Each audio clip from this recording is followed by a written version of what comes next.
കോതമംഗലത്ത് 6 വയസ്സുകാരിയെ കൊലപ്പെടുത്തിയത് രണ്ടാനമ്മ. സ്വന്തം കുട്ടിയല്ലാത്തതിനാൽ ഒഴിവാക്കാനായിരുന്നു കൊലപാതകമെന്ന് പോലീസ്. ഇന്നലെ രാത്രി ഭക്ഷണം കഴിച്ചുറങ്ങിയ മകൾ ഇന്ന് രാവിലെ വിളിച്ചിട്ട് എഴുന്നേറ്റില്ലെന്നായിരുന്നു കുട്ടിയുടെ പിതാവും കൊലപാതകിയായ രണ്ടാനമ്മയും പോലീസിന് രാവിലെ നൽകിയ മറുപടി. ഇൻക്വസ്റ്റിൽ കുട്ടിയുടെ ശരീരത്തിൽ കാര്യമായ മുറിവുകളൊന്നും കണ്ടെത്തിയില്ല. അസ്വാഭാവിക മരണത്തിന് പോലീസ് കേസെടുത്തു. പിന്നാലെയാണ് പോസ്റ്റ്മോർട്ടം റിപ്പോർട്ടിൽ കുട്ടിയെ ശ്വാസം മുട്ടിച്ച് കൊലപ്പെടുത്തി എന്ന് കണ്ടെത്തിയത്. പിതാവ് അജാസ് ഖാനെയും രണ്ടാനമ്മയും ചോദ്യം ചെയ്തപ്പോൾ കൊലപാതകത്തിന്റെ ചുരുളഴിഞ്ഞു.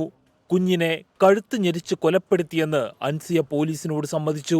പോസ്റ്റ്മോർട്ടമിൽ കിട്ടിയിട്ടുള്ള ഇത് റിപ്പോർട്ട് അനുസരിച്ച് ഇത് ഒരു സ്മോത്തറിംഗ് ആണ്. സോ ഇത് നമുക്ക് ഉടൻ തന്നെ കുറച്ച് സംശയം തോന്നി ഇത് മർഡറാണ്.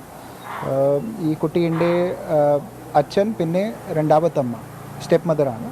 ഇന്നലെ രാത്രി അജാസ് ഖാൻ വീട്ടിൽ നിന്നും പുറത്തു പോയപ്പോഴാണ് കുട്ടിയുടെ കഴുത്തു ഞെരിച്ച് കൊലപ്പെടുത്തിയത്. കൊലപാതകത്തിൽ അജാസ് ഖാന് പങ്കില്ലെന്നാണ് പോലീസിന്റെ നിഗമനം. അനീസയെ നാളെ കോടതിയിൽ ഹാജരാക്കും. 24 കൊച്ചി.